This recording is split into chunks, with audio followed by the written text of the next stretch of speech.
Hey now, everybody, welcome to DDO Players News, where we cover the latest in the world of Dungeons & Dragons Online, the tabletop, board games, movies, comic books, whatever we feel like talking about. It's a weird show, but here we are. I am your host tonight, Drac. I am joined by the one and only, the DM extraordinary, the 3D printer of them all, Evil Beeker. Hey, everybody. Wow, that's a great intro. I was trying to think of something on the fly, and I should have wrote something. I'm not a professional, but... And 2 shows in a row. I know. It's crazy. You are a fan favorite, as I said last podcast, though. So the fans will be happy you are back. Well, I hope so. We got some good stuff. We do. There is a lot of good stuff to talk about. So we are going to skip the chit-chat and jump right into it, because I have a feeling it's going to be a long show, as it usually is when you're on, good sir. Mm-hmm. I'm not saying anything about you. I'm just saying it's always a long show. Hey, I'm a sucker for RPG news. You are indeed, as the show notes will prove. We will get into all the fun RPG news in a moment, though. Right now, let's talk about Dungeons & Dragons Online. Since we last spoke, Update 61, Vecna Unleashed, is upon us. It is live on the servers, of course. Update 61, Vecna Unleashed, is the new mini expansion, was released on August 16th, so it's live on the game worlds now. So if you purchased it, you can go play it. I haven't played it yet, unfortunately. Me neither. I'm going to rectify that hopefully this week, I think. So we'll see. So we won't really cover much about that, because we've kind of talked about it verbatim in past shows. I did put a link in the show notes to the release notes, just in case you're curious what update came with Vecna Unleash. I will read the little blurb they talk about Vecna. As you're facing the power of Vecna, experience the thrilling climax of the Codex of the Infinite Plains saga. High amongst the Sharn City of Towers, something sinister is afoot in the halls of Morgrave University. The Codex of the Infinite Plains has escaped to the Academy, and with it comes the dark presence of Vecna and his cult. Now, with the university's vast collection of rare and powerful artifacts under their control, the destiny of not just Sharn, but the entire Eberron Plain hangs in the balance. Do you have what it takes to stop Vecna before he claims your universe for his own? You will explore a new area, face perilous enemies, and uncover dark secrets in Vecna Unleashed. I'm so excited because, as we very well know, if you are a fan of the podcast, I do love me some Vecna. He is the fun bad guy. He is. He is the bad guy that you just want to cheer for, because he's just so dang awesome. Maybe it's just me. I mean, everybody's first D&D campaign either had the hand or eye of Vecna. At least for Advanced Dungeons and Dragons. Oh yeah, of course. I mean, if you didn't, your DM was horrible, and what was he doing with his games? I mean, come on. I've told the story that one of my characters, which I probably still have the character sheets for somewhere. I would have to dig them up. I actually have the hand and the eye, and they are a part of my body now. We had a guy who thought he had the hand of Vecna, but it really wasn't. But he cut off his hand, and then it didn't work. Oh no! Oopsie. That's I wasn't DMing that one, but that was a little bit of a gut buster. Yeah, that would be. It'd be like, hey, well, okay, never mind. So there you go. Tomorrow, as we record the podcast, Thursday, August 31st, there is going to be an update to the game. There's going to be some downtime. That downtime will be 9 a.m. to 1 p.m. Eastern. This is going to be for update 61.0.2. Once again, Thursday, August 31st. So if you listen to us live right now, it's tomorrow. If you're listening to this when the podcast comes out, it's in the past. It's already happened. So all the stuff is live on the servers. It's the timey-wimey thing again.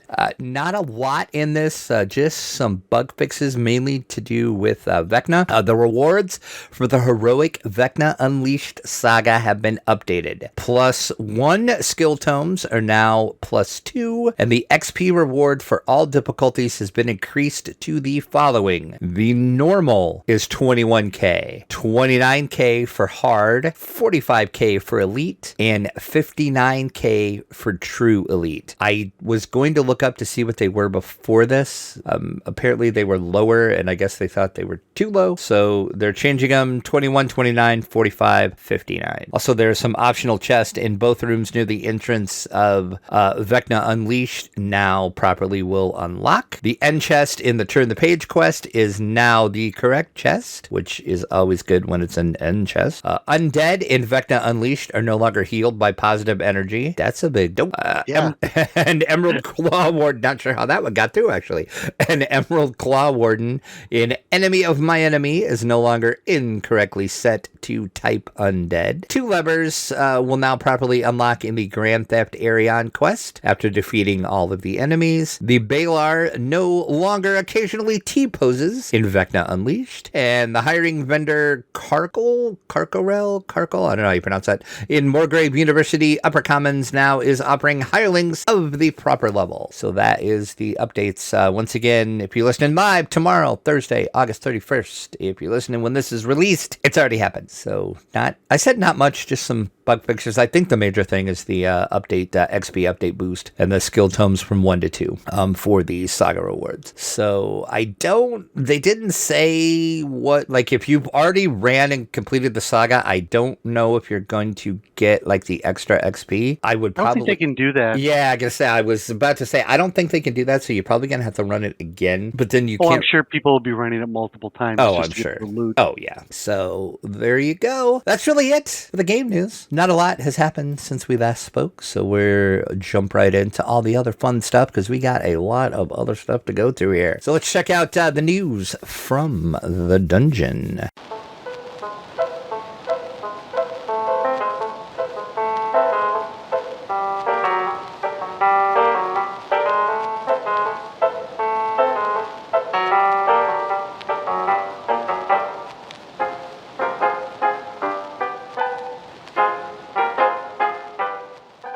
Matthew Lilliard is set to launch a new whiskey that is inspired by Dungeons and Dragons. Just what the game needs, more alcohol. Exactly. This is like so me, though. It's like Dungeons and Dragons. Well, and it's bourbon, so it's like, come on. Well, yeah, and it was a few years back, but I had a 40-year-old bottle of bourbon I opened at my buddy's 50th birthday party, and that, I'll tell you right now, that stuff was smooth as silk. Mm-hmm. But that was my first and only dip into bourbon. Really? Oh, no. Yeah. Oh. No, not a bourbon guy. I had a bad encounter with Jack Daniels when I was young, and I stay away from the brown stuff. Well, there's your problem. It was Jack Daniels. Well, that's what we drank. Let me set you straight in the world of bourbon, sir. There's so many better bourbons than Jack Daniels. But anyway. and you know, they want $150 a bottle. Yes, which is actually not bad. See, and that's what I do know that. I mean, we used to buy brandy in the hobo size bottle, for $10 back in the day, for late night gaming and making brandy sours or stuff like that. But like vodka and brand and bourbon and stuff like that is not like now over $100 a bottle. It's just crazy. Oh yeah, he is teaming up with Blue Run Spirits to do this. The name of the bourbon / whiskey is going to be called Quest End.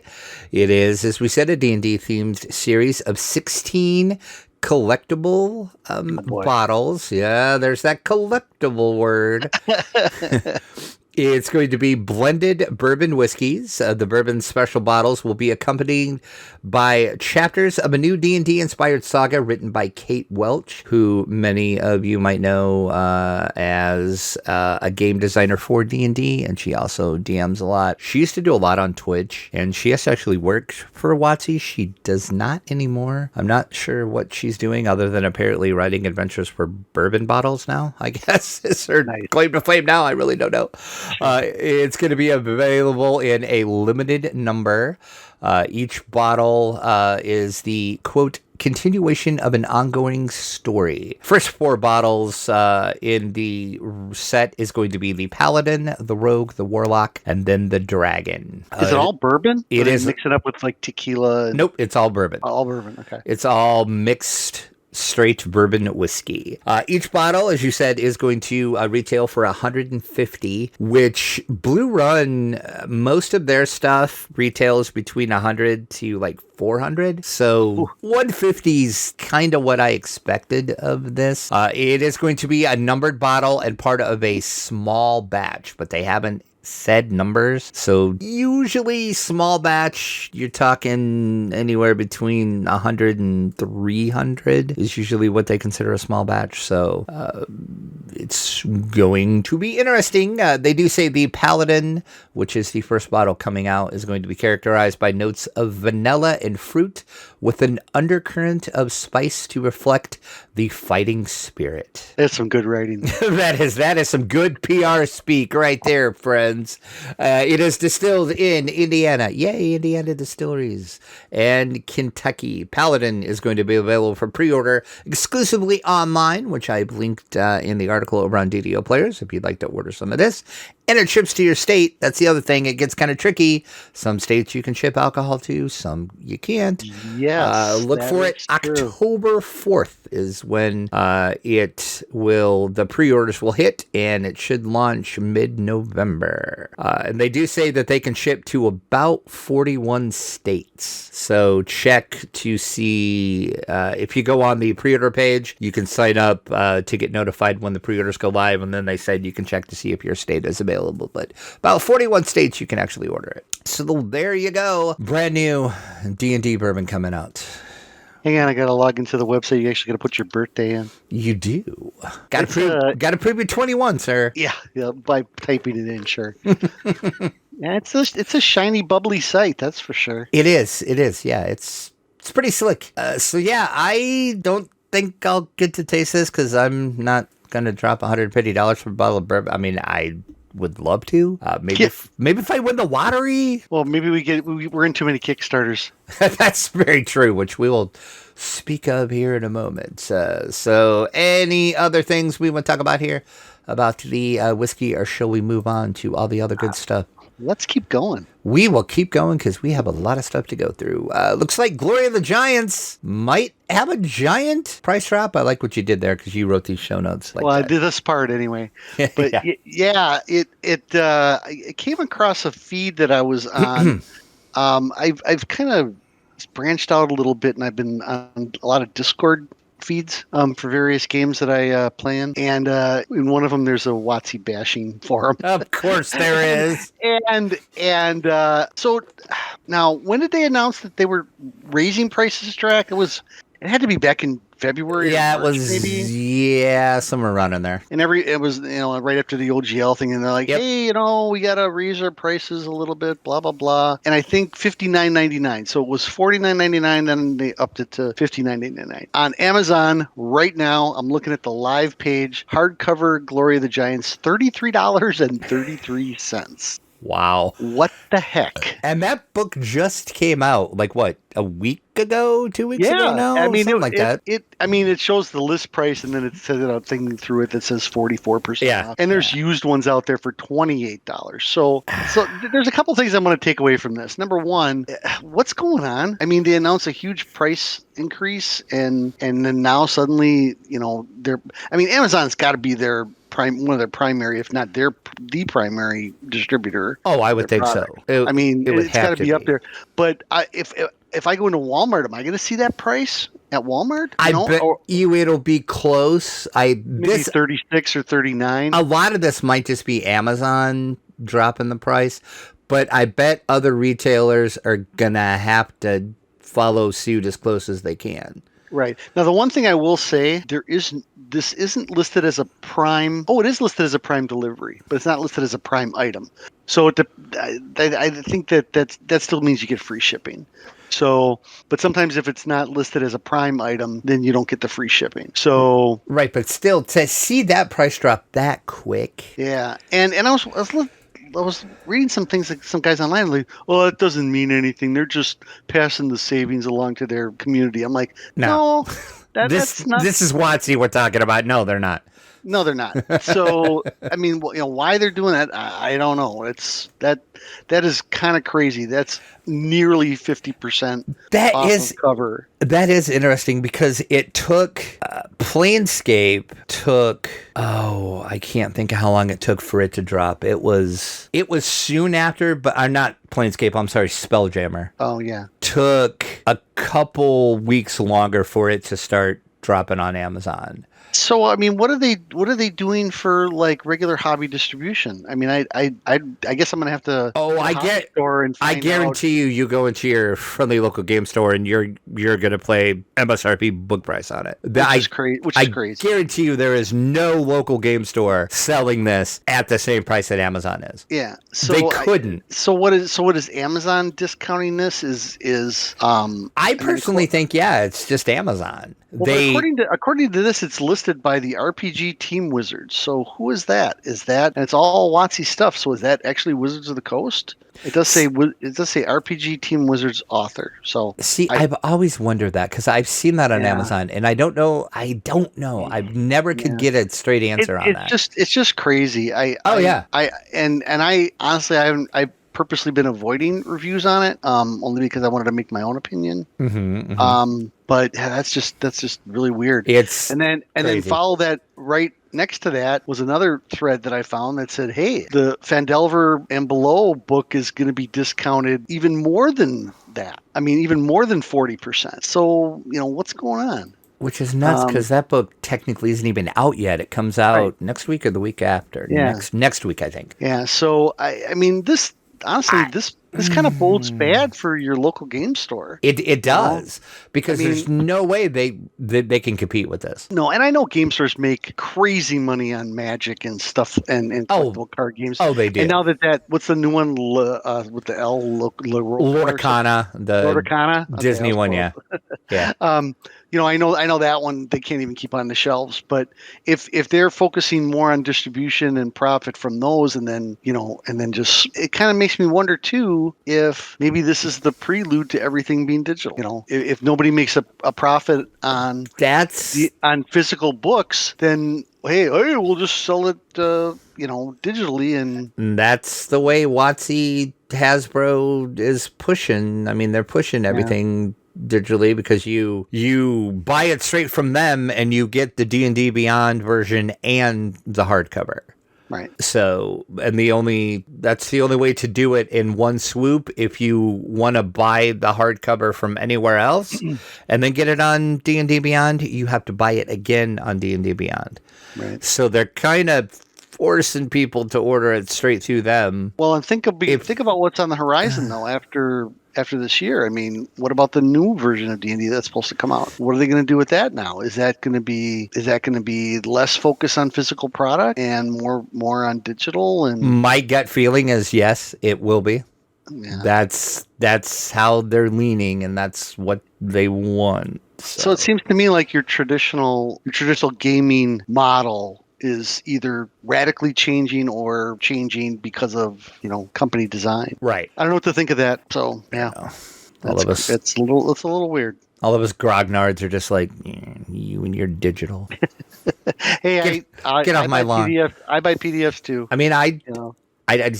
And to be honest, anymore, since, I'll admit I'm getting older and, my eyesight was never that great to begin with, but now it's really not that great since... Yep, same here. Since I'm getting older. PDFs are so nice for books because I can just pinch and zoom on my iPad. It's like, oh, look at that. It's nice and big. I can read it. Yeah, well, and if you can't afford an iPad, you're like me, then you got a Kindle. Yeah. So there's ways to get the PDF. Same thing, yep. So anyway. So there we go. Digital, unfortunately, is the future, and we'll have to see what happens. Speaking of digital things, looks like they're actually giving something free over on D&D Beyond, if you have a D&D Beyond account, that is. That is, I found that out. I found that out. Yeah, so you got to have a D&D Beyond account to claim your Baldur's Gate Gazetteer, which was released in conjunction with the video game. And if I didn't look a lot into this, so correct me if I'm wrong, you might know. Is this the same thing that was part of Descent into Avernus? I read something to that effect. Yes. Okay, I wondered if it was. Or it's a continuation or an update or something like that. It has something to do with the Avernus guy. Patrick might be the person to ask since he's actually running that campaign. Yeah, I wondered because I know there was a big Baldur's Gate gazetteer that was in the Avernus book. It's across the room. I could grab it and look, but yeah, I mean, if that's the case, okay, well, that's fine. I mean, they're giving away part of the book. They actually did that with when we played Dragon Heist. There was a Waterdeep primer that they gave away in conjunction with. I had forgotten that, but you were right. They did. Yeah.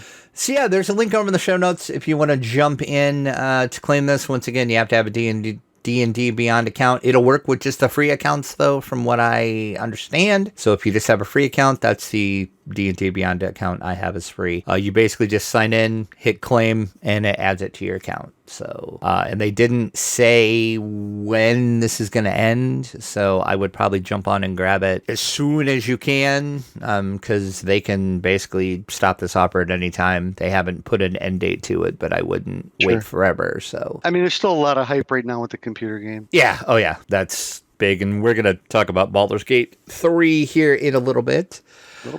There is something that a lot of people are excited about. I am going to have to turn this over to you because I'm probably going to use my geek card here, but I have no idea what this is. I am not familiar with this. I mean, I know what it is, but I'm not familiar with it. I'll put it that way. I used to have a copy of this, but to be honest, I don't remember a lot of it. So earlier this week, Luke Gygax, Gary's son, jumped on a YouTube stream. Well, it was Twitch, YouTube. It's not the link that we have is YouTube. With Steve Chenault from Trollord Games, who Gary worked with back in the early 2000s. So 2004, 5, 6. He died in 2008, so it was right before he passed away. And they're going to bring back Castle Zagi, and I always butcher the pronunciation of the book itself, which is Yggdrasburg, Yggdrasburgh. That is way better than I would have done, sir. So, congratulations. Yeah, and it was a campaign for Castles and Crusades, which is a die 20 based D&D variant. I mean, you could run it with any version of D&D really if you wanted to, but it was basically Gary's last campaign. Now, after he died, and this is where the big legal thing comes in, where his second wife Gail jumped in and stole everything away from Luke and Ernie and Heidi, and I forget the other Gygax's name, and based on a will that Gary had. Well, now in recent months, actually, Luke is saying no. He's been saying for a while, but apparently he has the clout to back it up now. There's another will. So I don't know if that has anything to do with this. All of a sudden, this is reemerging because, maybe Gail and her lawyers are saying, well, if we give them a couple of these old products, maybe they'll back off, or maybe she gets a cut. I don't know. I wondered about that because I knew there was that whole deal with the will and everything, and then I was just like, I'm really surprised this is coming back, actually. Yeah, there was some talk that Luke had another will.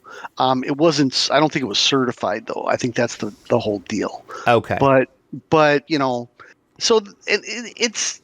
If you liked Gary, I mean, Gary's writing was very stereo instructions sometimes. I mean, it was straight up. I mean, the dude was old school. So. Yeah. Well, that's it. I mean, writing, RPG writing has changed so much in the past 40 years. I mean, even from back in the day when I worked at TSR, it's a lot different now, the way people write product. Some of it's better, some of it's not, but the style is different. And Gary had his own style. And if you're a fan of Castles and Crusades, it's a great system. It's a fun system. It's basic. It's really like a basic D&D, but it uses some of the rules that came out of the die 20 era. The original OGL Die 20 publishers. That's where Trollords comes from. And they're going to have a Kickstarter for it in a couple of months. It's going to be a 256-page hardcover.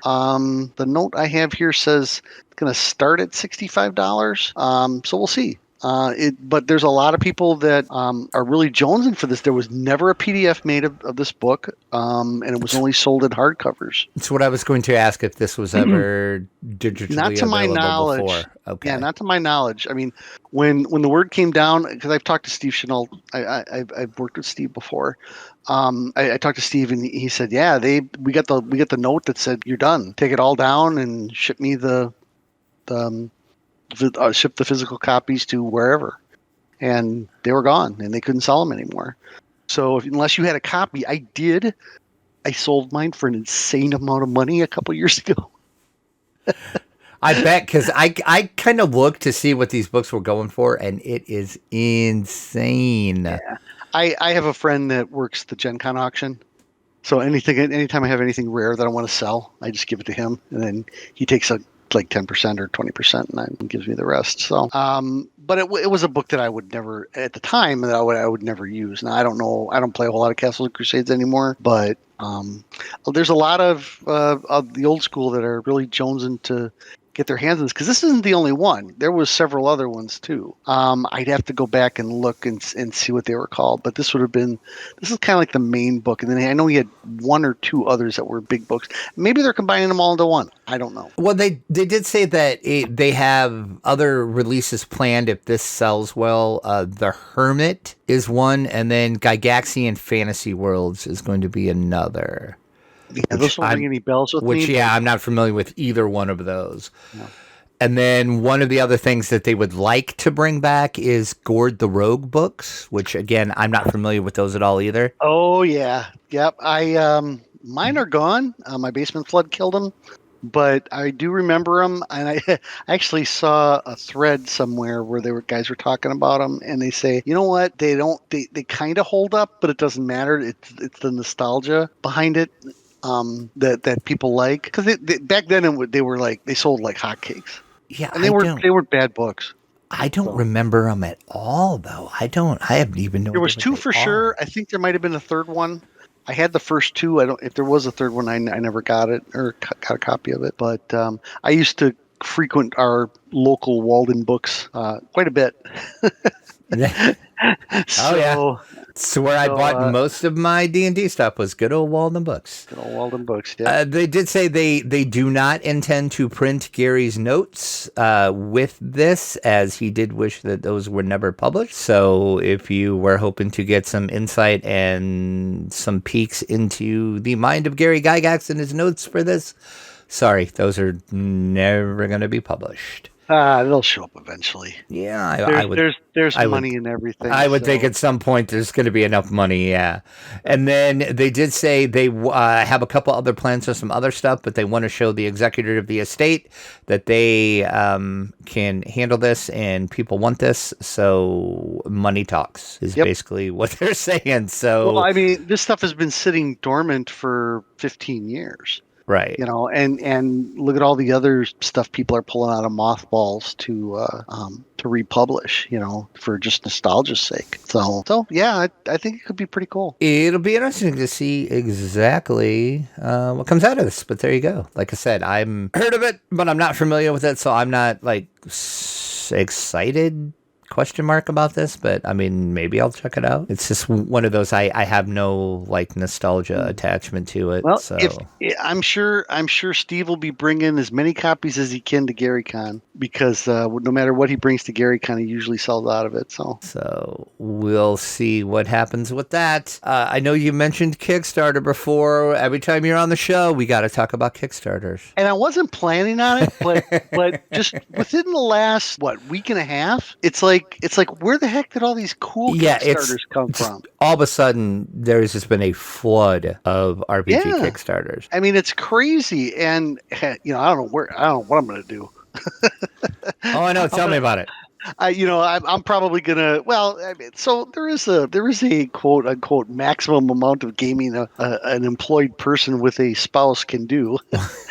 So, it's just, but some of this stuff is just so interesting that I just thought I'd throw it up there. You want me to go on the list? Yep, go ahead. Okay, so the first one, I texted Drac this at You about did. 11 o'clock at night, and you must have got out of bed, and then like 20 minutes later, I just signed up for it. Yep, back Which, instantly. which is the Shadow Dark Unnatural Selection. Now, I didn't even know about this, and then it just wham out of nowhere showed up on my Facebook feed, and this is a supplement for the Shadow Dark RPG, which you praised on our Oh last yeah. show. Oh, I'm so excited for Shadow Dark. And Yeah. it is on. Well, technically, this isn't Kickstarter; it's on BackerKit. I mean, same difference. It's Yeah, crowdfunding. we should call it crowdfunding. Yeah. But there's a big red thing on the top that says funded in 10 minutes, when their funding minimum was $5,000. So, yeah, and it's basically like a monster book, right? Yeah, it's got new classes, ancestries, weapons, spills, monsters. Okay. So magic items, adventures. It's kind of just like a big 120-page supplement book for Shadow Dark. It's just more stuff for your Shadow Dark game. And I will say that the examples that they have here of art are a step up from the original product. Yeah, their art is amazing in this. I don't know who they don't credit. Well, I'm sure in the book and PDFs they will, but on the Kickstarter they don't credit the artist. But yeah, this art is amazing. And I'd like to point out, from what I can tell, it is not AI art. We'll just leave it at that. And old school tradition, it's black and white. It's black and white. Yep, that's. And yeah. I remember I knew this guy years ago.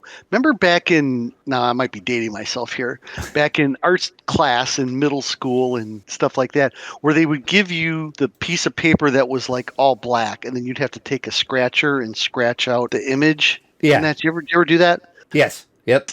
A couple of these look like that. Now that you say that, yeah, I can see that. I mean, that's what I was always picturing, because I draw stickmen. I'm horrible. I'm a terrible artist. I can't even draw a stick figure, so you're a step above me. I wish I could draw like this. Oh, me too. But 100%. yeah, some of these kind of got that weird black and white aesthetic on it that you're not going to see in other art books, and I think it looks sharp. I really do. But yes, no AI art. We didn't even talk about that. No, we didn't. Oh, we'll talk about it eventually. We'll save it for another show.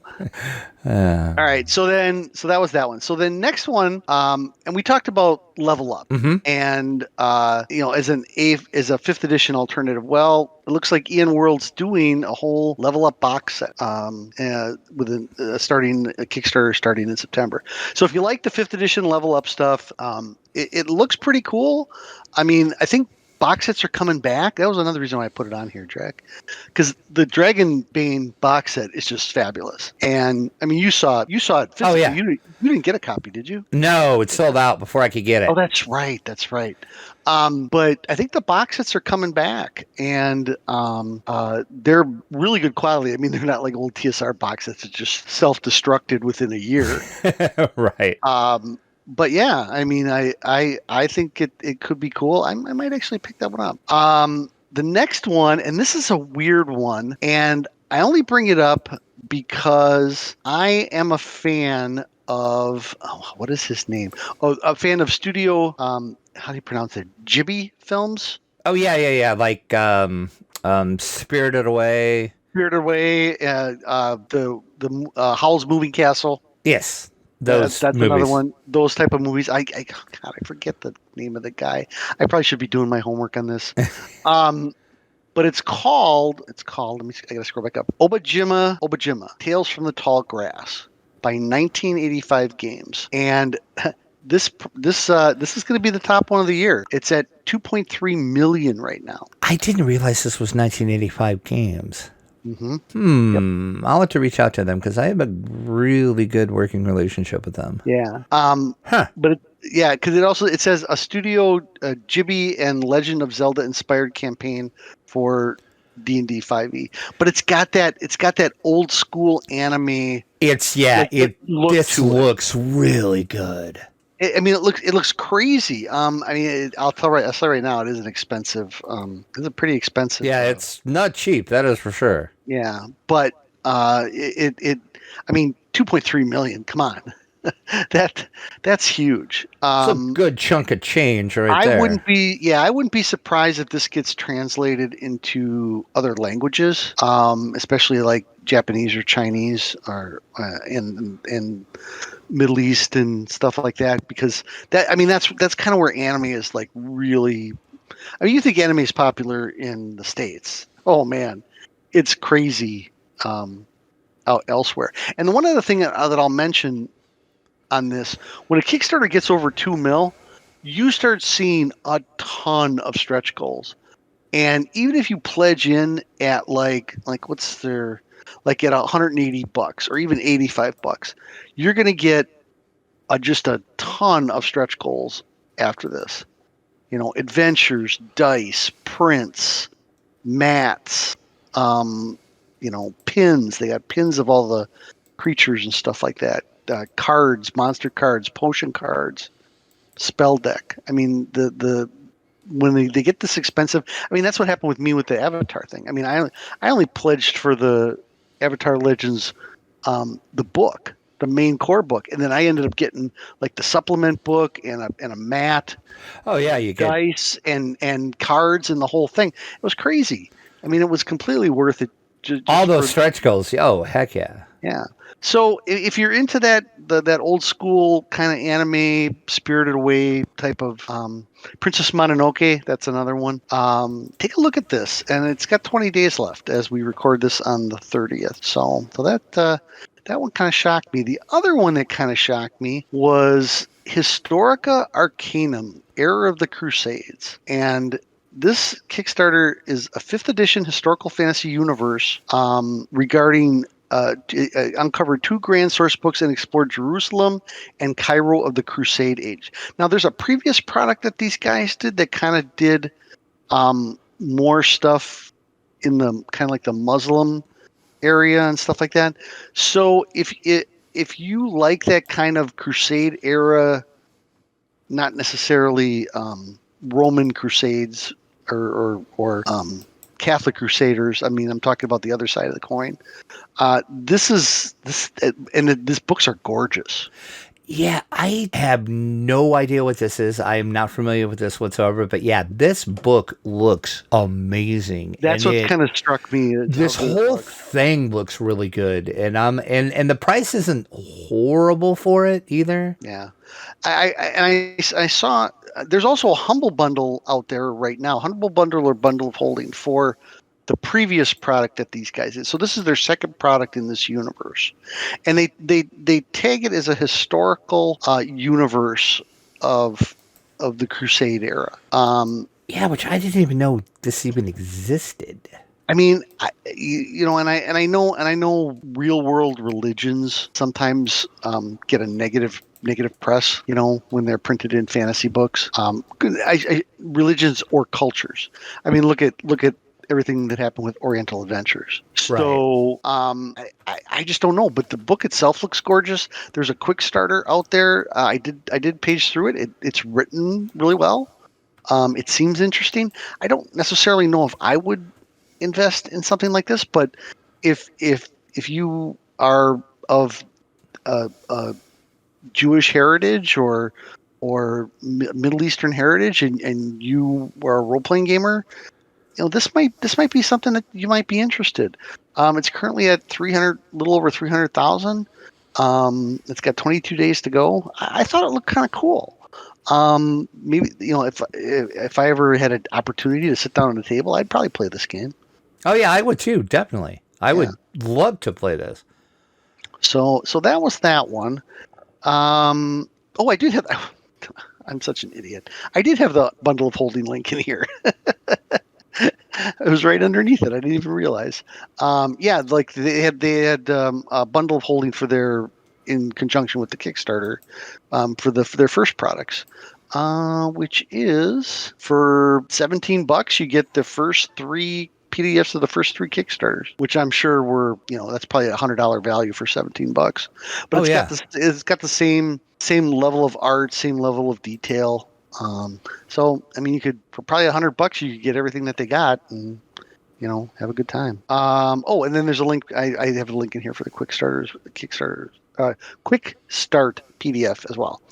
The next one up, on the heels of Old School Apple, or Old Gods of Appalachia, which I know Drac picked up at Gencon. I did. Is so Monty's next project, which is called the Magnus Archives, which is, again, based on another podcast. So what Monty apparently is doing is he's finding these very popular horror-based podcasts, and he's turning them into role-playing games. This one's only been online for 7 days. It's already over $1 million. This one looks pretty good, too, though. Yeah. I'm not familiar with this podcast at all, but... No, I mean, but Old Gods of Appalachia is... 20s and 30s. Yeah. This is I don't know if this is modern day or if it's like 80s and 90s. In the main picture for this role-playing game, there's an old style tape recorder and cassette tapes that are lying around. Yeah, see, I kind of got 80s, like 70s, 80s out of it. Yeah, 70s, 80s vibe kind of. Yeah. If you had an 8-track tape in there, there'd be an 80s picture. Exactly. But yeah, this looks really good. It's kind of along the same lines of old Gods of Appalachia. I mean, it's a horror role-playing game. I'm sure Monty and his group learned a lot from doing that project, so that this one, is probably just as good. That's all I know about it for now. I know he's coming out with there's a primer for it. Has he got a link for it here? I got an email with the primer link on it. Yeah, it's in the Kickstarter, actually. Okay, yeah, here it is. Download the free primer. So you can download it, take a look. Again, Cypher system. So I did think that they did do a decent job explaining the Cypher system in the front half of the Old Gods of Appalachia book. Yes, they did. But I mean, I think you got to play it once or twice to get the hang of it. It's kind of one of those type of role playing systems. I have the original Cypher book, but they've updated it since then. But yeah, so if you're and there's the podcast out there if you want to listen to start listening to the podcast and see what it's about. So I mean, there's almost 6,000 people that have backed it so far. So either they're backing it because it's a Monty product, or they're backing it because they like the podcast. So I would assume a little of both. Yeah, so that's kind of actually cool. So there's that one. I mean, again, these have literally come out all like in the last month. It's crazy. Yeah, it's insane. This is one that I emailed Drac a while ago, the next one. And the primary reason for that is it comes with an album. Yep. It is the Cthulhu Dreamt tabletop role-playing game, sci-fi horror and metal soundtrack. So a original near-future sci-fi tabletop RPG, including fully illustrated campaign book and accompanied with a heavy metal soundtrack. And this is this by Chaosium? No, it's by Action Fiction. Action Fiction. Who there does we go. it? Yeah. They're just an indie. Yeah, it company. Looks pretty. It does. It's got a very distinct art style. Yeah, it's got a lot of greens and blues. It's got that Cthulhu type look to it. But it comes with an album. I'm looking right at it. And I thought, it's an album. Drac got it. It does, yeah. Oh, for those of you I'm who don't know, this. Drac has like a ginormous record collection because he used to be. He's a official aficionado. It's crazy. So it's like what is it? I'm scrolling down. $65. $120 to get the vinyl. Yeah. No, 65. No, that you don't get the vinyl at 65. Oh, there it is. Okay. Yep, gotcha. Yeah, you get the CDs at 65. Oh, those are CDs. Oh, you. The vinyl's at 120. There we go. That's why I'm like, I'm trying to decide. It's still got 8 days left. Let's not kid ourselves. I'm gonna back this. There are so many Call of Cthulhu products out there right now. I mean, the soundtrack is fun and exciting, but I would be also interested in how the game is and how it plays before I would dump too much money into it. Right. I mean, it's only at $73,000. I know that sounds weird. Oh, it's only at $73,000. Yeah, it's got 8 days to go as we record. So right. So And But links for all these are in the show notes too, if you want to take a look at them. So that was kind of my Kickstarter thing that's just like happened within the last month. So a lot of exciting stuff, and some of this might have been announced at Gen Con or coming out of Gen Con. I'm not quite sure. The last thing on my list here, and Drac, I am so hinging on this one. I just don't know if I want to do it or not. That is the Humble Bundle for the Dungeon Crawl Classics Mega Bundle for a mere $25. It's a You really good deal. You get 75 PDFs from Goodman Games. Now, this is a combination of Dungeon Crawl Classics, the original Dungeon Crawl Classics that started Goodman Games. That was the product that Joe launched Goodman Games with to get them on the map. But it also includes some more recently updated ones. They got this different look. These might be some of the 4th edition ones that they did. But then if you're a Dungeon Crawl Classics, the new Dungeon Crawl Classics, they got 9, 12, 15, 18, 30, 40, almost 40, 38, no, 37. 37 Dungeon Crawl Classic adventures. That's insane. Oh no, there's some other ones mixed in here. I scrolled too fast. There's some Dark Tower ones in here. Oh, there's the classic 5th edition. So it's probably not 30. It's probably more like 20. There's a lot of stuff in this. It's just crazy. For $17, you get all this stuff from. This is on Humble Bundle. I know people sometimes get Humble Bundle and Bundle of Holding confused, but yeah, I mean this is crazy.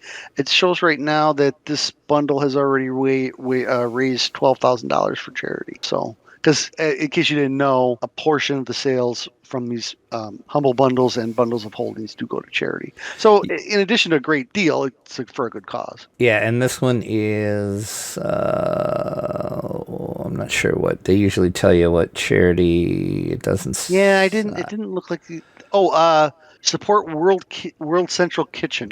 There you go. That's that. Yeah, the companies pick whatever charity they want to go. Right. And then when you back, you can pick, you want X amount to go to the charity, X amount to go to Goodman Correct. Games. Yep. So you can split it however you want. So yeah, I'm not sure what the default is, but this is crazy Kickstarter. $30. Well, basically $25 for 75 PDFs. Yep. That's a lot of gaming. Now, and I'll say this much. A lot of these old Dungeon Crawl Classics, the original ones, some of them are okay, some of them are really good. Some of them they actually ran like at Gen Con for tournaments. Well, it's kind of like old school, like Gary used to do back in the late 70s and stuff. They'd run stuff at Gen Con, and then if it was really good and people liked it, they'd turn around and make a product of it. That's where Vault of the Dro and the Slaver series, that's where all that stuff came from. But yeah, some of this, I mean, this is the crazy bundle. It's a hell of a deal. And this guy I know bought me a copy of Dungeon Crawl Classics at Gen Con for $10. Yeah, that's a crazy deal. I don't know. Wonder what guy that was. I don't know who that was, but he's a real smart dude for picking that up for you. Yeah. Well, they had a giant pile of them, right? They did. Yeah. Yeah. And they always do that at Gen Con. Actually, they always have their softcover books, to be fair, but still, that's a thick book for $10. For $10, yeah, absolutely. And Mutant Call Classics is included in that too, so you can get the book for that or the book for DCC. Right. They always do it, yeah, and they always have. And usually by Sunday, that huge stack they have is just a little small, tiny stack. A little bit smaller, yep. So I thought I'd bring that to the table because I thought it was pretty cool. And we'll just continue on the table. We'll see what news is coming from the tabletop.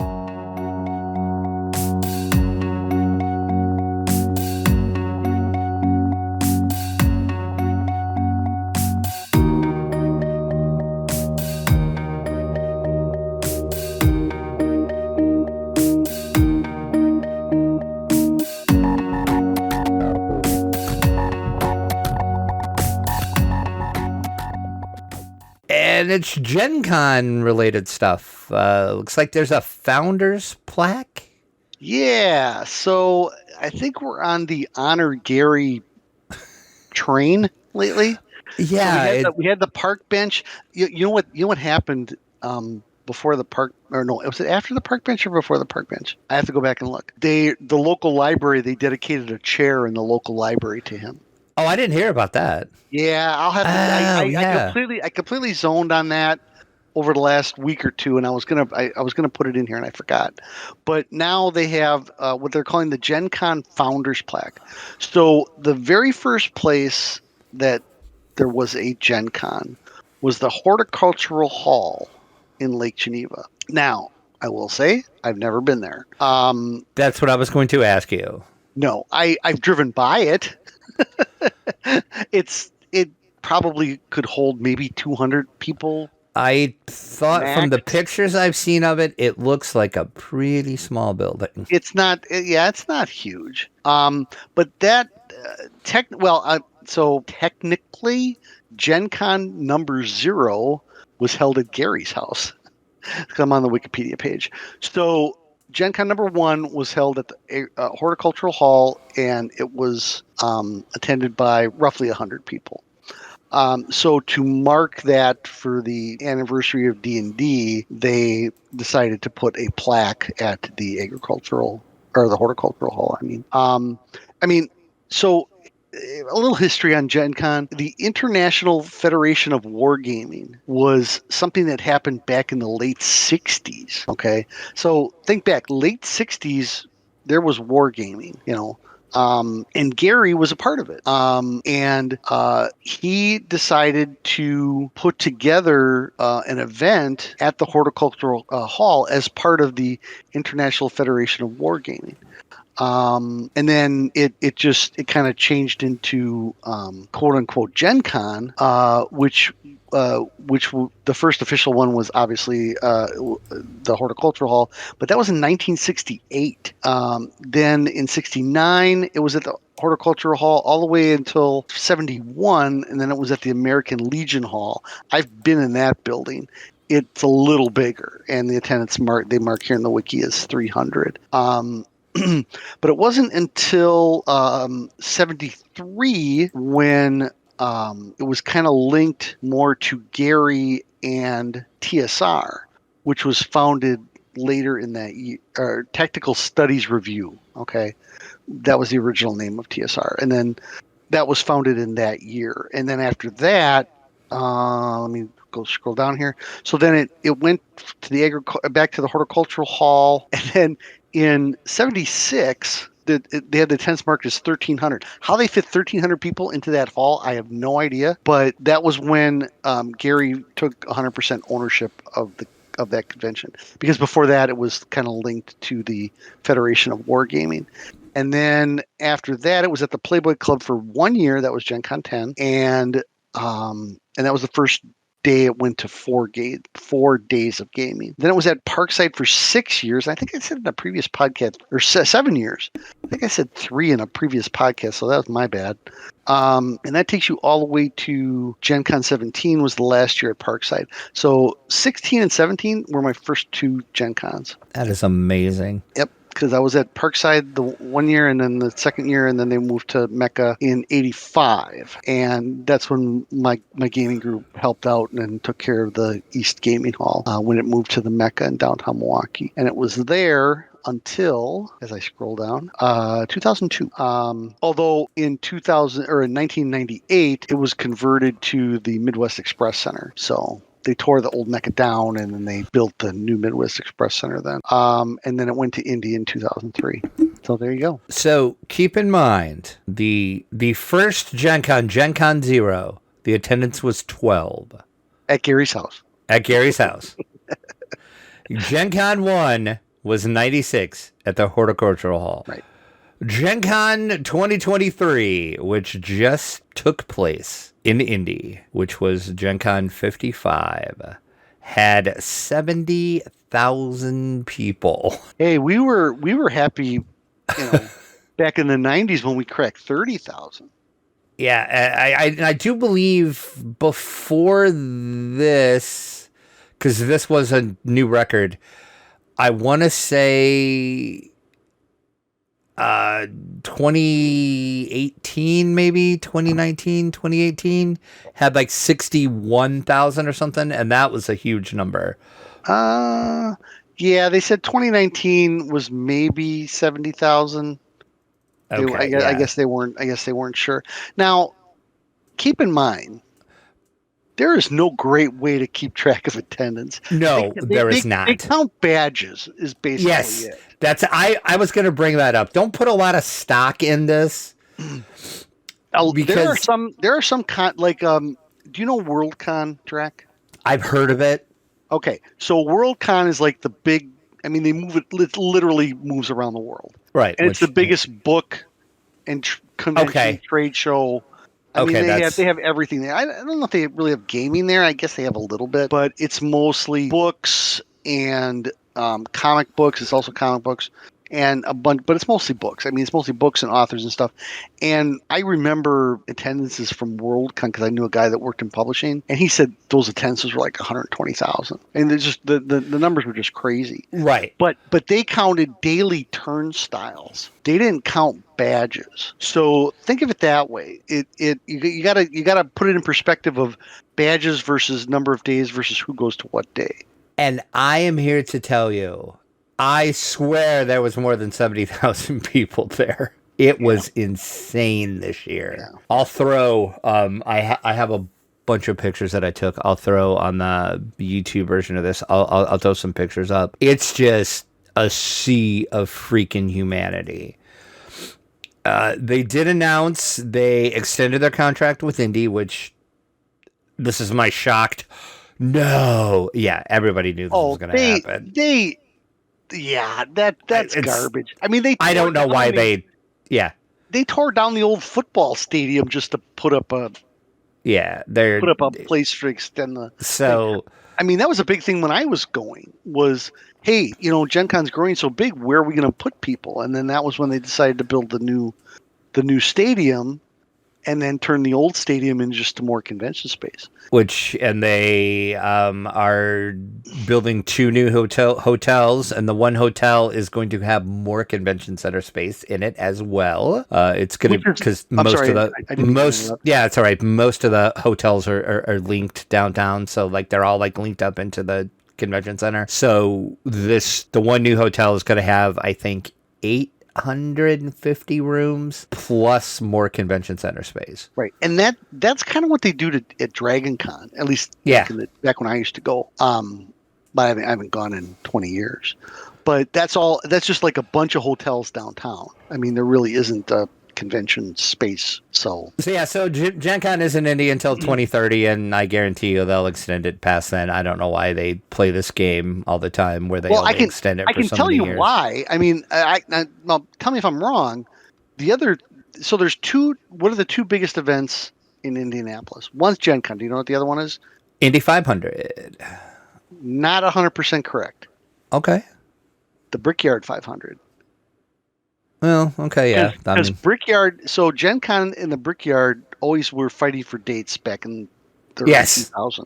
Yes, because there was one time where it was almost the same weekend, and they're like, no, we can't do that. no, Gen Con's going to be moved. No. Yeah. So So then I think somebody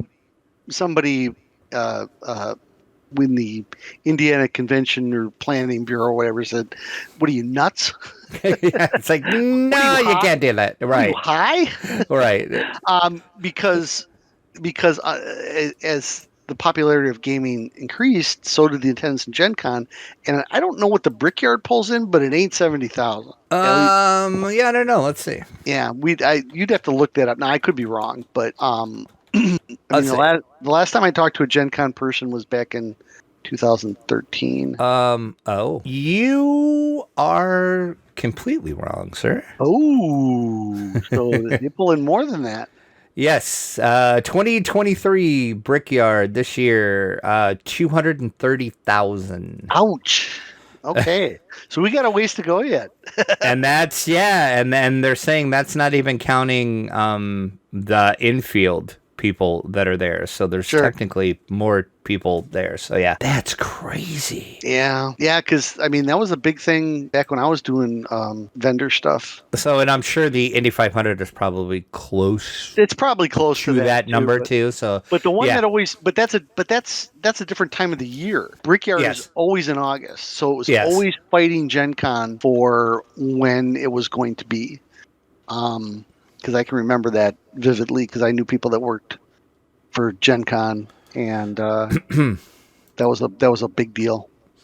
And then the only other thing about Gen Con is I think the biggest, well, there was two big things at Gen Con this year. Number one was the launch of Disney Lorcana, which we kind of talked about a little earlier. It's basically Disney's answer to Magic. Disney's going after Magic with Lorcana. It's a trading card game. I have no interest in it. Not here either. And I will say one thing though, Drac, because I saw this on a posting on Discord.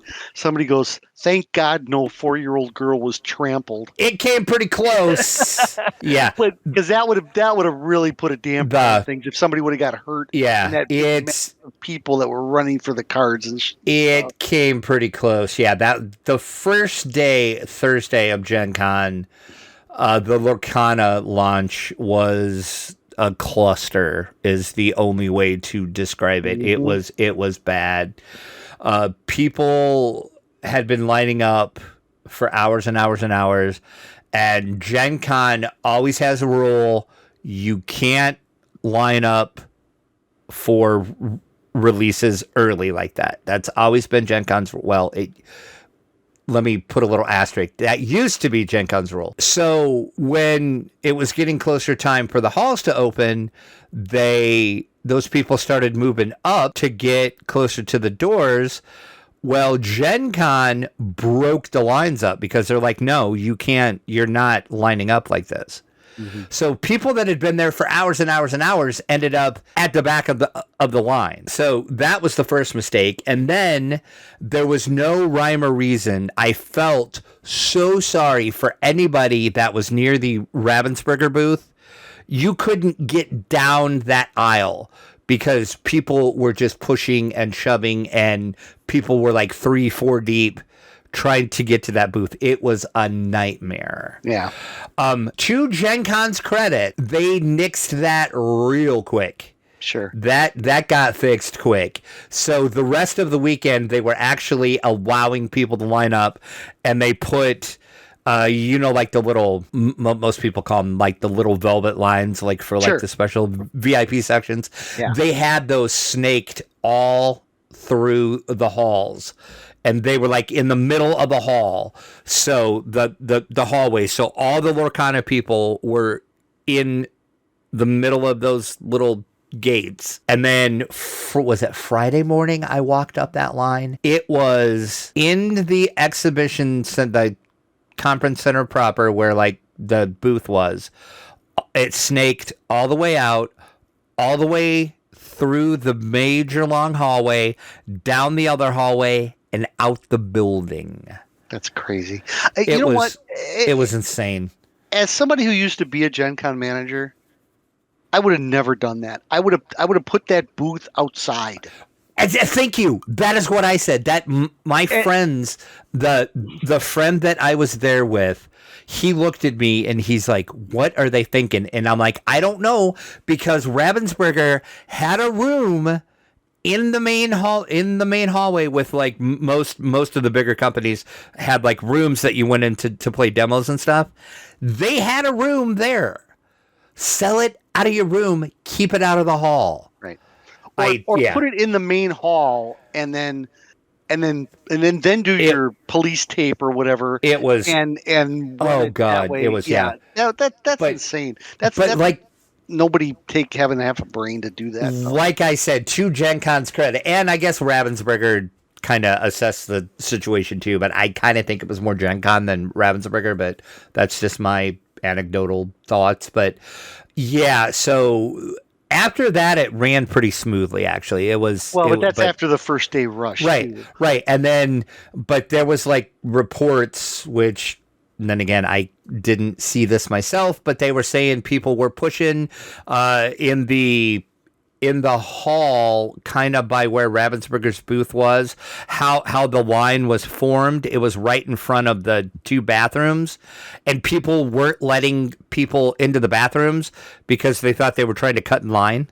Yep, another reason it shouldn't even have been in the exhibit hall. And yeah, no, it was a nightmare. So that was, I think, one of the big stories out of Gen Con. The other one was $300K worth of Magic cards got stolen. Stolen? Did they ever catch those guys? Because They did, yes. Did they? Okay. Yeah. So what happened is on Wednesday, when everybody, all the game companies are setting up in the hall and everything, two people just kind of casually walked in, saw a skid of Magic cards that apparently had a pallet jack on the skid, I guess, or maybe they pushed the pallet jack under the skid, but they just calmly walked out of the building, pulling a skid with $300,000 worth of Magic cards. Let me tell you how the vendor stuff works, because I worked in the vendor hall for a couple. Right. Yep. At Indy. So what happens is there's this parking lot. It's a gigantic gravel parking lot in a vacant lot. Now, this may have changed in the last 10 years. I don't know. I'm just telling you from when I was 10 years ago. And it's on the other side of Lucas Oil Stadium. Okay. Oh, yeah. I know. No, that is still, if it's the parking lot I'm thinking about, it's still the gravel parking lot. Okay. I know the one you're talking about. And they had a big trailer. Okay. And in the trailer, you got a guy's, at the time they were on flip phones, but nice. Now that it's probably using regular cell phones. But what they would do is you'd get in line, depending on when you got there. You would get in line, you would sign up, and then they would tell you when you could go and unload your vehicle. And you had 30 minutes to unload your vehicle and then go park wherever you needed to park. So it was always best that you did it as a team. Right. You'd unload, and then one guy would stay with the stuff in the booth area, and then the other guy would go and park the truck or car or whatever at the hotel or whatever. So I could see very easly a pallet of unattended product just getting walked off. And that's apparently what happened. Right. This is mind-blowing to me, but yeah. So that was always my number one problem with the way that they had the vendor set up. The number two problem was always they never turned the air conditioning on Wednesday. Yep, the game companies are always complaining about that. It's just hot as hell in there. It can be a nightmare. I saw a guy pass out once. Yeah, I'm sure. It was so hot. It's hot in there with the air conditioning on, so I can imagine without it on. Yep. So that's another reason why I gave up being a vendor. Yeah, but so on August 25th, which was last Friday, Indianapolis police did send out a little press release that said they did locate and recover all the stolen cards. They were found in New York City, which is where the two hooligans happen to be from. Nice. They said they have turned everything over to the Marion County, which is where Indy is prosecutor. So we'll wait to see what happens, but I'm pretty sure these dudes are going to get in trouble. And I haven't seen this confirmed, so I'm not going to say this as fact, but I have seen that supposedly these two people are actually game designers themselves, and they have a trading card game that they designed. So isn't that grand larceny? If it's amount of money? Yeah, it is. Which is a federal crime. And Magic happens to be owned by WotC, who is owned by Hasbro, who's not afraid to sue people. So, yeah. You know who caught him, Drac? It had to be Pinkertons. Yeah, of course it was. I'm sure Pinkertons were on that case from day one. Right. I mean, it wasn't an hour old and they had the Pinkertons flying in. Oh, of course they did. Yeah. I'm surprised. And speaking of Pinkertons. Okay. People of Gen Con, if you were at Gen Con, if you listen to this podcast and you were at Gen Con and you cosplay, you disappoint me. No one was a Pinkerton. People don't know what Pinkertons are nowadays because I Westerns aren't was like what they used I to was be. so disappointed. My other friend who didn't go this year said if he would have went, we would have done a group thing, and we all like one of us would have had magic cards and would have just been tossing magic cards, and then the other ones would have been Pinkertons and just walking behind him and picking the magic cards up. Nice. Yeah, I was disappointed. No Pinkertons for cosplay. Sure. You disappoint me, Gencon. You disappoint me. Anyway, Let's take a look. But it sounds like you had a good time. I did.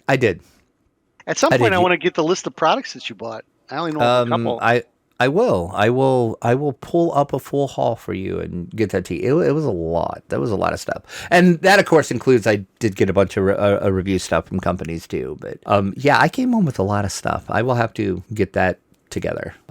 Mental note to do that. Yes. Let's take a look what we got on the screen.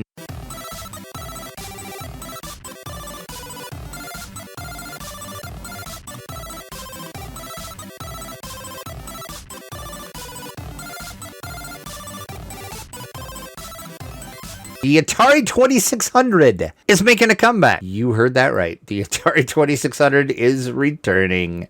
Atari did announce that the most iconic consumer brand of video game is coming back with the Atari 2600 Plus. Okay, side note. Can we stop with this Plus crap with everything? Well, they got to give it a different name so you can just tell it from the old ones, I suppose. Like...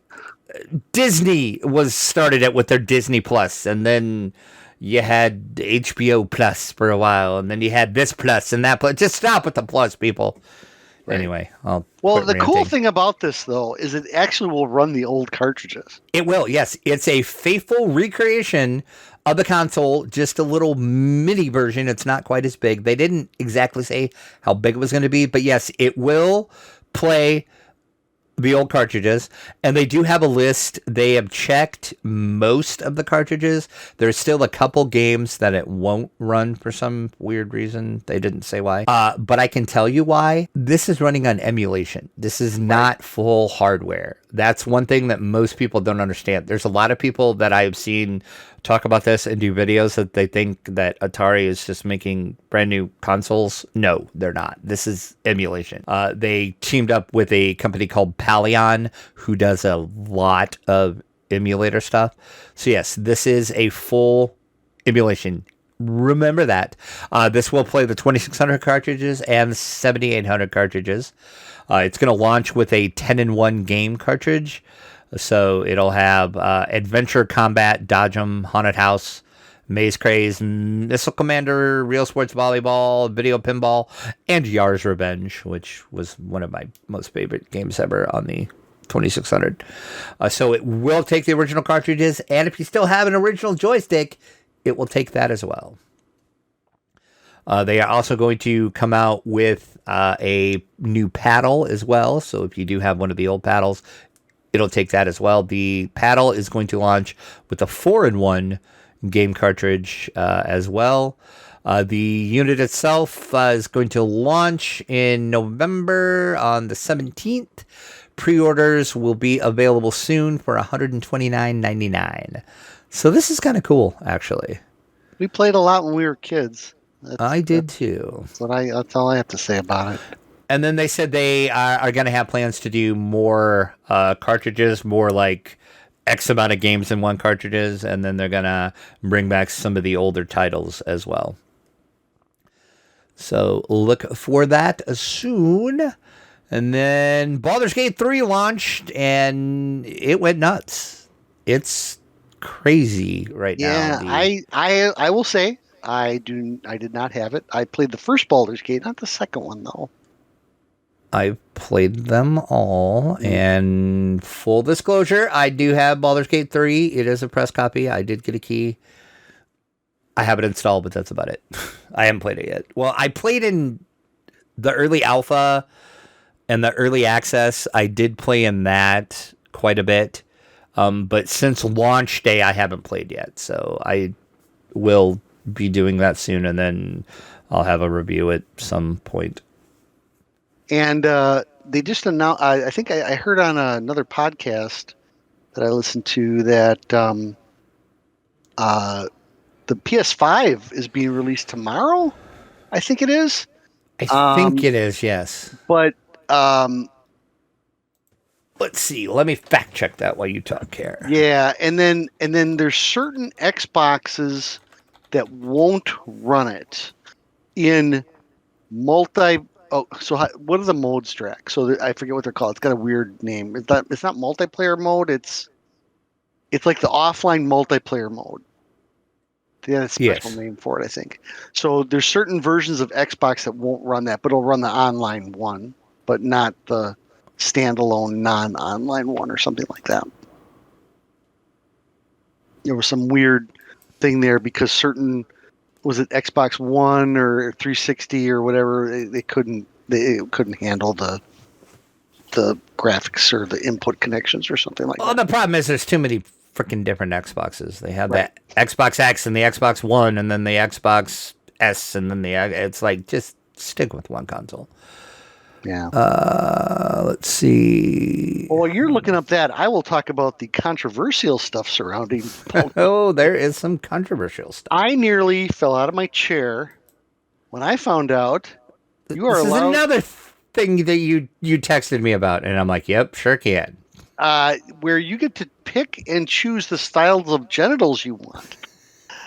Really?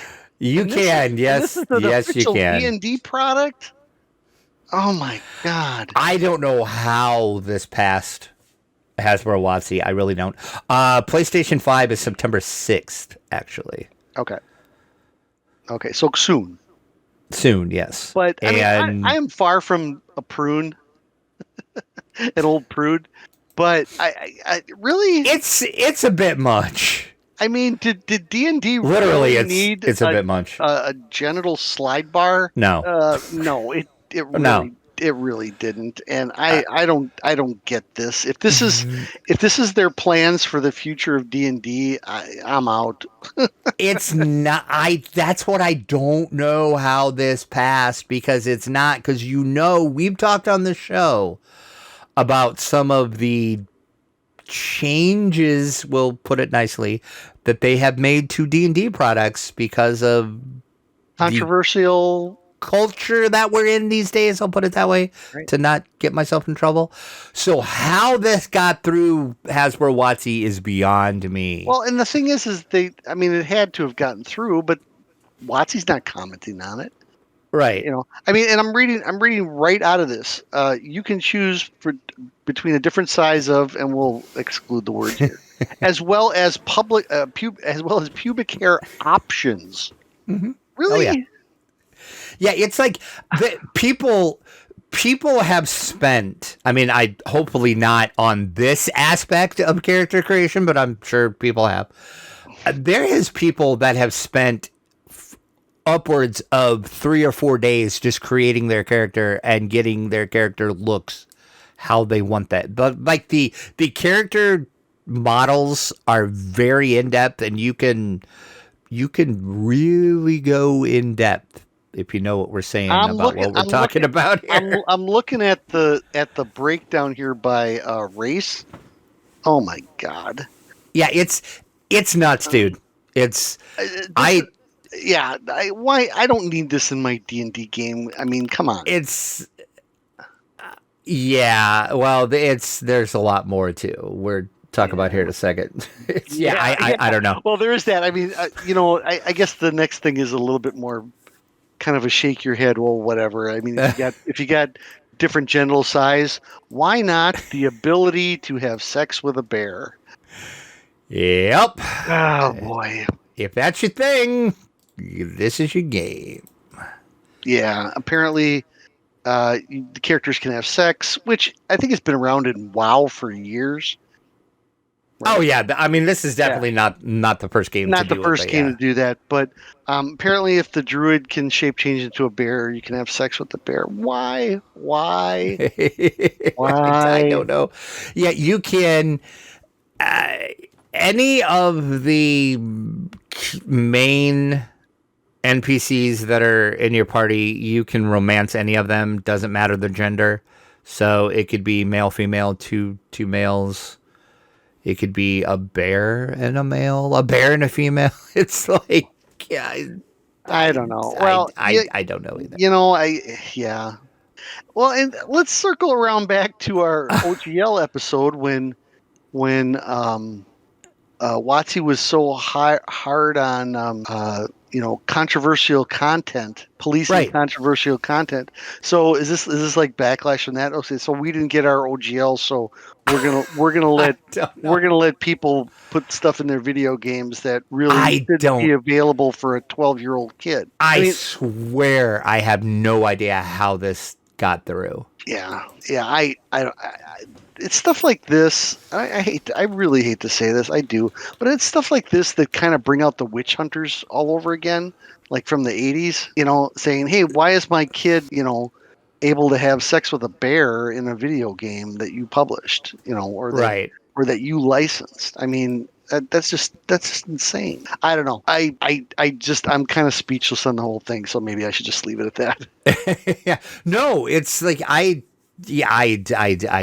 have no answer either. That aside, the game, from what I have heard, like I said, I played a little in early access. I played maybe, I don't know, there wasn't a lot available in early access, and none of that stuff was available in early access, I might point out too. That was a surprise after the game was released. Oh, really?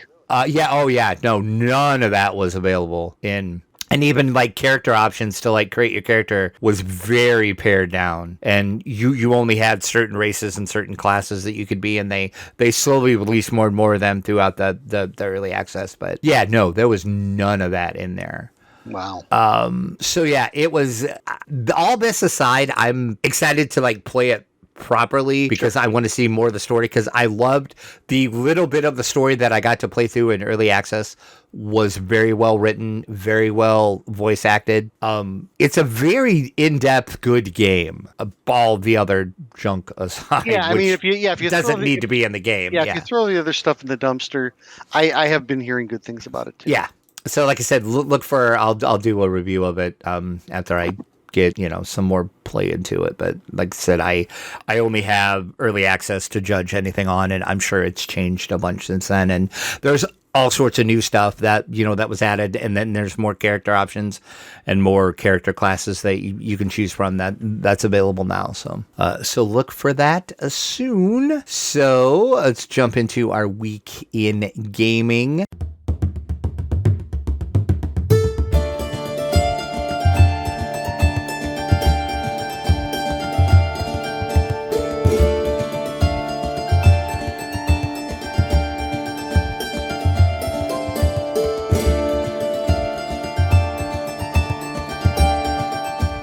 I really have not played any games. My life has been crazy.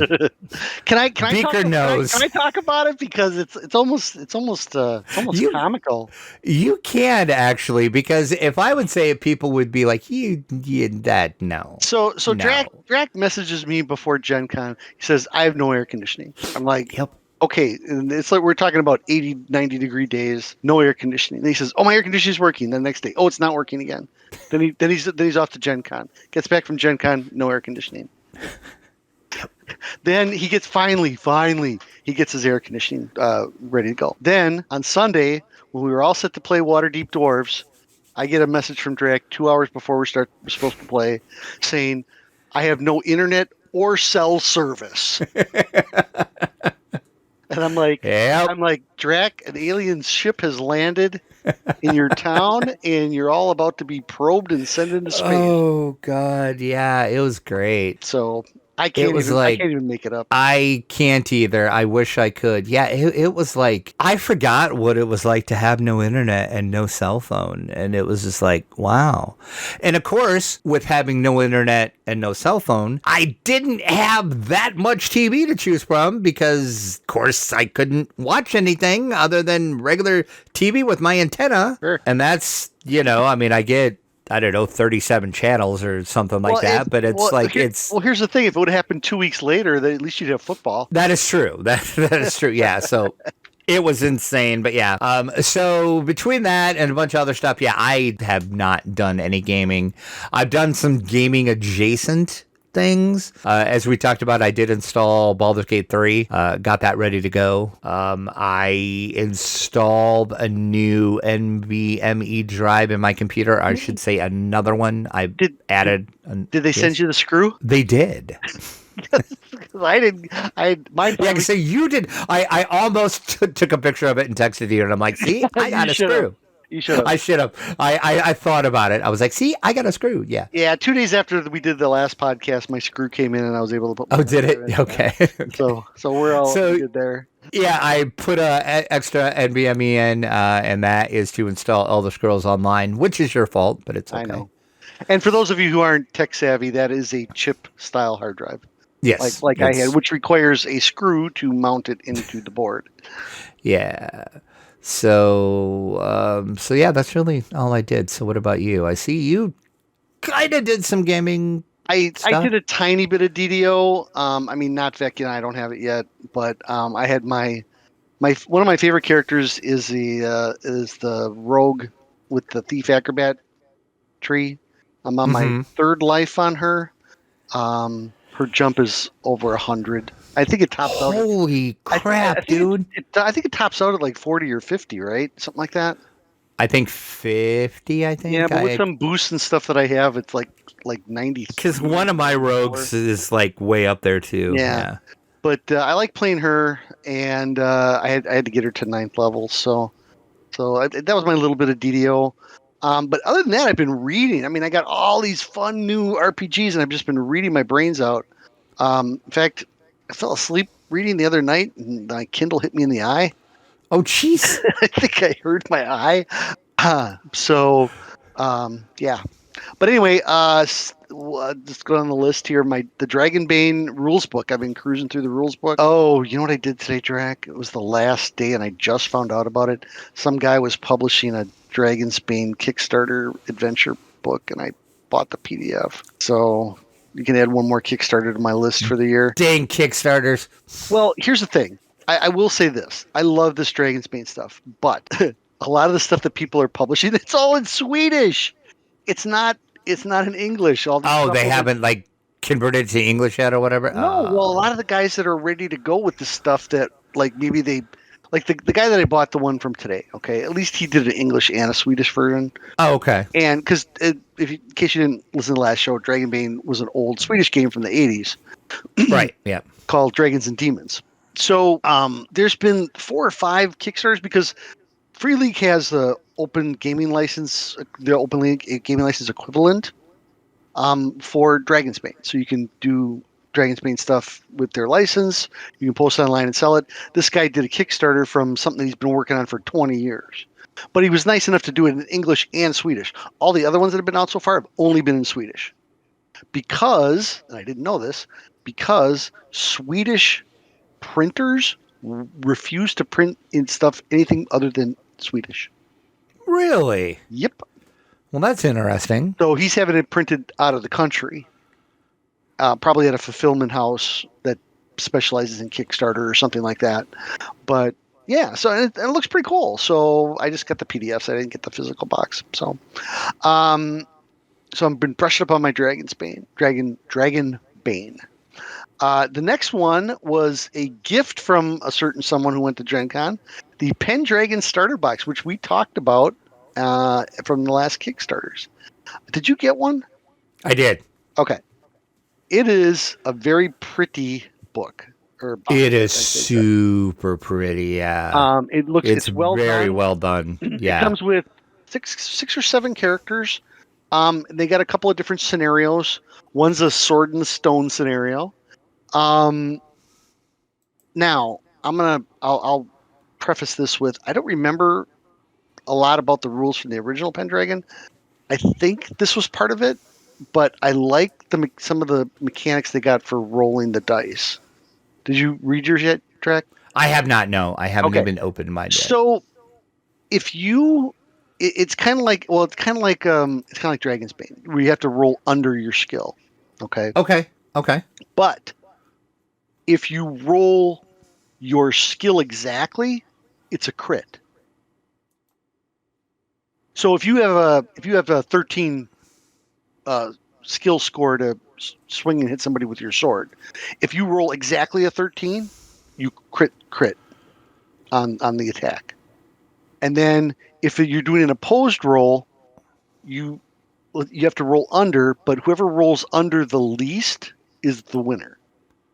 So if you Okay. so if you have a score of 13 and you have to make an opposed roll, your opponent rolls 10 and succeeds, and you roll a 3 and succeed, your opponent wins because he was closer to the 13. Gotcha. Okay, that makes sense. Which is a really different mechanic That's a totally different mechanic than than what. a lot of the games. Yeah. And I don't remember if the original one was like that. I only played it once, and it was a forgettable adventure. It wasn't that great of an adventure, but so still kind of looking through that. But I thought that was cool. There's a couple of live streams out there from some of the starter adventures, because there's like one or two standalone adventures, and there's like they call it the Sword Campaign. It's very interesting in the way that they portray knights and how chivalry works and stuff like that. If you have any kind of interest in Arthurian legend, I would definitely pick this book up. The next one I got off a Humble Bundle, and I've actually wanted to pick up a physical copy of this at GaryCon, but he didn't have any, was the Hyperborea 3rd edition. Now, if you don't know what Hyperborea is, it's kind of like a cross between 1st edition AD&D and Die 20, and then it's kind of set in an era like a Conan-like era. Okay. But they mix in a couple other things like ancient spaceships and weird fantasy, science fiction fantasy stuff in it too.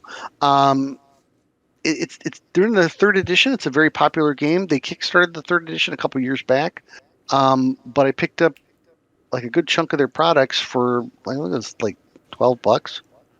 So, and this guy, they run several events for this at GaryCon every year, and they always sell out. They sell out before they get to the silver badges, because if you for GaryCon, you can buy a different level of badge, and then if you buy like a platinum badge, there's Electrum, Platinum, Gold, and Silver, and each one of those has a different day for registering for games. So by the time you get down to the silver, a lot of games are sold out. So I haven't been able to get in a game yet. So. That's how popular this game is at GaryCon. The next one, Old Gods of Appalachia role-playing game. Now, I started reading mine, Drac, because I got the PDF. What did you think? I'm so excited to play this and to either play it and or run it. This is right down my alley. This is right in my sweet spot of everything that I love. Well, you know what? My wife's from Pennsylvania. Is she? Okay. She's from the Amish. She's not Amish. She isn't Amish, but she lived like adjacent to Amish country in Harrisburg. Okay. So when I told her about this, she says, "Oh yeah, those Appalachian people are weird today." Yes, there's a lot of weird stuff that happens in Appalachia. What were they back in the 20s? I'm sure it was even weirder. But it's an alternate reality. Type of game, and right now I'm reading through the intro stuff and the different character types and stuff like that. I'm not even in the nitty gritty monster stuff yet, but it's a Monty product. It's well done. It's well written. Again, based on another podcast, so I might actually look up that podcast. Podcast I was familiar with. So were you? Okay. Yeah. That podcast I do listen to, so I did have familiarity with that. But yeah, it's so good. All right, so the next thing I was reading, and on the weekends I go to my local coffee shop and I write, and then I might take an hour and just read a book, or this last weekend I started reading Rise of the Drow Mega Adventure from AAW Games, which I didn't realize stood for Adventure a Week Games. So that's how they started in the industry. They're the guys who started the Adventure a Week stuff. Do you remember that? That was a while Yes. ago. Okay. Yeah, that was and that they still do the Adventure Week things, but Okay. they're kind of branching way out more Yeah, they're into other branching stuff now. way But out with some other stuff. yeah, So the Rise of the Drow Mega Adventure is basically what it sounds. It's I think it's like 300 pages for the adventure. Then there's like 200 pages of source material and like it's a 200 pages of insanely monsters. thick physical book. I Yeah, looked at the book at Gencon. That book is it is huge. insanely thick. I mean, I'm glad I got the PDF because if I fall asleep reading that one, it's going to break my nose. Exactly. But I did read through the intro stuff. If you're curious about what it is, you start out in this town. It's like a fringe town in the wilderness, and the drow attack the village, and then they steal an artifact, and then they take it back to the. They don't call it the Underdark, but it's basically the Underdark, and you're supposed to go retrieve it.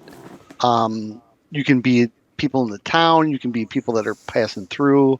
They have a couple different ways for you to get you. It looks pretty cool. You know what I might do with this Drac? I might actually.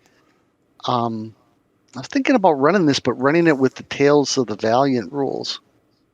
Okay, I could see A that. little bit of a change up because it is generic fifth edition. Yeah. So you can kind of change it around. And with this latest printing, oh wait, there was two different versions of Drac. One was what were they called? The one was called the complete edition or the Oh, I'll have to look it up. yes. They had a special name for it. But the latest iteration of this adventure, because this adventure was originally a Pathfinder adventure path that the guy did years ago, and he redid it and put it in the fifth edition. And Ed Greenwood has a whole page in the beginning saying how much he liked this adventure. So it's got Ed's seal of approval on it. So they also have another adventure called, what is it called, Jack? Rootmork? Yeah, Ruddlemork or Ruddermork or something like that. Ruddlemork. Yeah, I'm not exactly sure how to That pronounce looks it. pretty. That looks pretty cool. Which That- unboxing video of the box set coming soon. cool. And then the last thing I was reading was keeping up with my Tales of the Valiant stuff because it's still in playtest. They released the information for the Cleric, which they ran all the way to 20th level. So they took one of the character classes and they ran it to 20th level. All the rest of them are at 5th level right now. So what do you think of that so far? I like it. I like the fact that it's clean. It takes a lot of the confusion out of the game system that you kind of got with WotC 5th edition, and I like the way that they're presenting the classes and they're making them more interesting. Whereas sometimes I think I mentioned this the last time. Some of the classes, I mean, you play 5th edition for a really long time. I mean, it gets, how many times can you play a 5th edition fighter variant or whatever? This gives you a little bit more play in the characters and stuff. Plus, it's compatible with a lot of the stuff that Cobalt Press has been doing for years. So if you played their Midgard campaign or some of the other stuff that they had, you could use this and kind of mold it right in. Also, you know what I forgot to put on the Kickstarter list? I think it might be over, but Frog God Games and Necromancer Games were doing a Tales of the Valiant Monster. They were kickstarting a Tales of the Valiant Monster book. Oh, I didn't realize that. Yeah.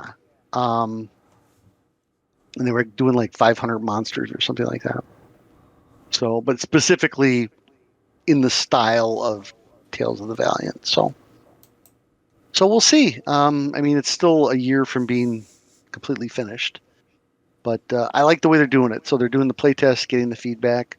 If you really want to get into it, jump on their Discord, because the Cobalt Press Discord, because I mean, I can't even keep up with the amount of messages people are putting on there every day. Oh, wow. So Nice. It's pretty crazy. Yeah, it seems like people are pretty excited about it. Yep. And then, like I mentioned before, we were supposed to play Waterdeep on Sunday, but we didn't. And that's going to happen in a couple weeks instead. Hopefully, if the aliens don't attack me again. Yeah, if the meteor doesn't strike Indiana. And that's That's got to be next, right? Yeah, but yeah, that's. Only me. I I mean, swear. the only other thing I did in the last couple of weeks was I 3D printed a dumpster fire and mailed it to Drac. He did. I will put a picture up of it. It's amazing, and it's so true. Yeah, I was looking for something weird to print, and I saw somebody had this dumpster fire, and I'm like, oh. And so then I started searching for dumpster fires, and I found one where you take the fire out, and you can put it. It physically came out, so you can make the dumpster or the fire a different color. So in my case, I made it orange, and then the dumpster itself is gray. I didn't have any green, or not enough green, I should say. Um, so I did use gray, and then there's little wheels on the bottom. But the best part is I used my rudimentary modeling skills, and I put a hole in the bottom of the fire, and I went up to Walmart and bought some electric candles, and I put the electric candle in there so it looks like the dumpster is on fire when you turn the candle on. It's amazing.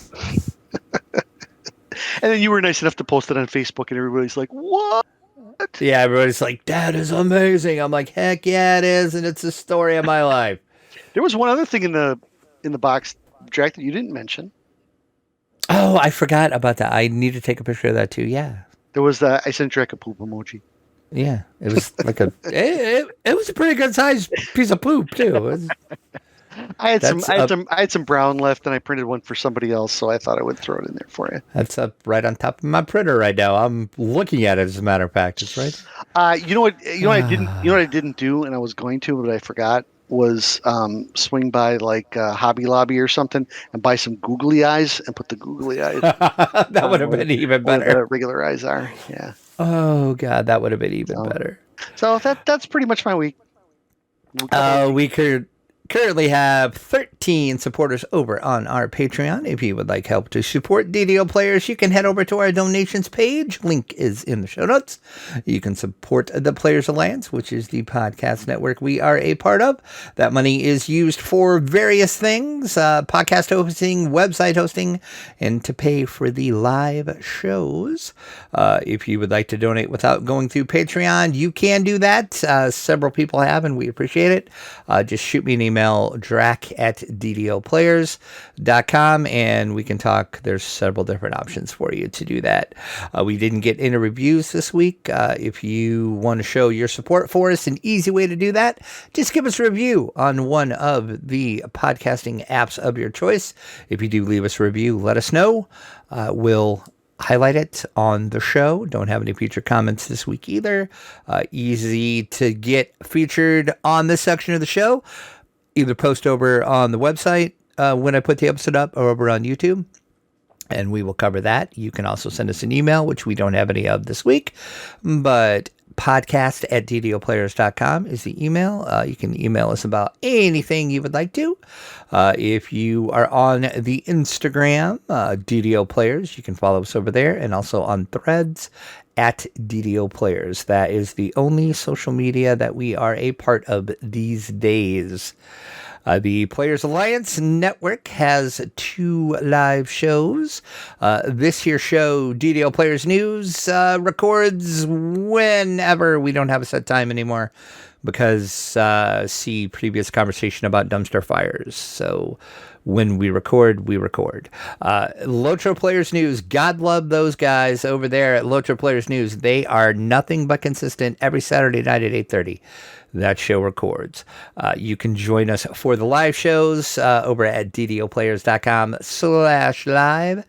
And once we are recording live, you can jump in and join us over on our Mixler page. So that is it for this epic long show. I knew it was going to be a long show. We almost got to 2 hours. We didn't quite get to 2 hours, but we were close. Hey, there's nothing wrong with that.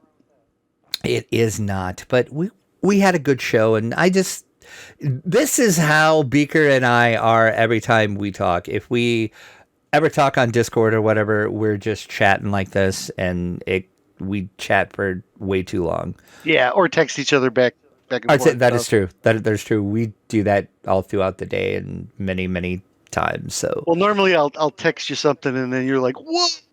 Oh, so real quick, maybe we can stretch this out to 2 hours."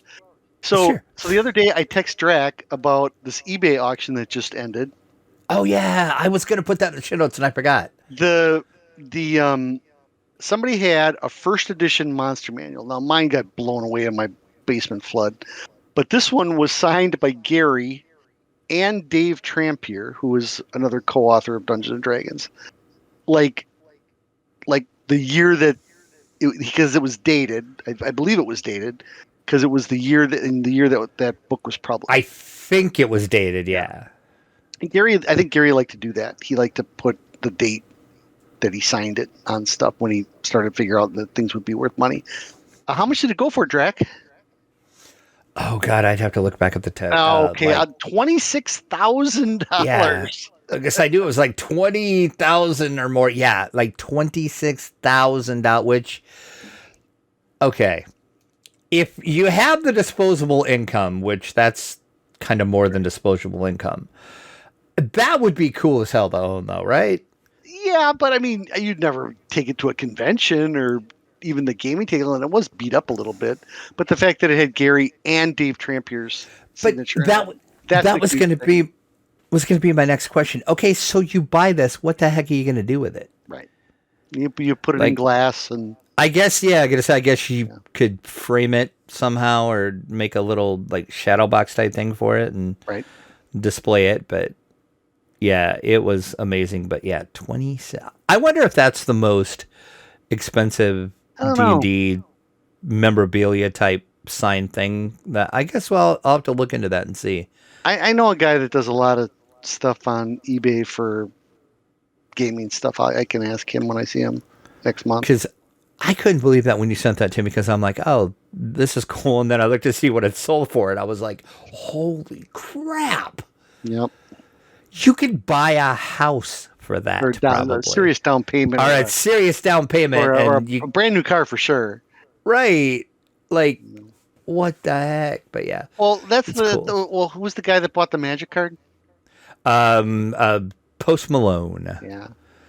Bought the Magic One Ring card. Yep. $2 million. Yeah, I don't know. He's bought other Magic cards too. Right. So right. Yeah. I mean, if you're an aficionado, that's one thing. Yeah. You know. But then again, that is just like that D&D book. What the heck are you going to do with that card? You're not going to play with it. Right. You're just going to show it off to people.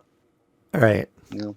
But it's like, look how cool I am. Yeah, whatever. I have the One Ring. Yeah, whatever twists your knob, I guess. I guess so. More money than I'll ever see. Same here. With that money, I could buy every one of those bourbons that are coming out. Oh, there you go. And then some. See? And then drink them, too. That's what I would spend my money on. And not put them on the shelf. That's like, I did work for a gentleman once who was very, very wealthy. And I said, why don't you own do you own any classic cars or things? Yeah, I do. I drive them all the time. though. I says, I'm not going to park them in the garage. They were meant to be driven. So you buy booze, you meant to be drank, not put on a shelf. See, dang straight. Now there are a couple bottles that I have that I display after they're empty because there's cool bottles. Yeah, the 40-year-old bottle. I'm looking right at it. It's right there. Yeah. Oh yeah. See, like because it's stuff like that. It's a decanter. It's not a glass. Right. Bottle. Exactly.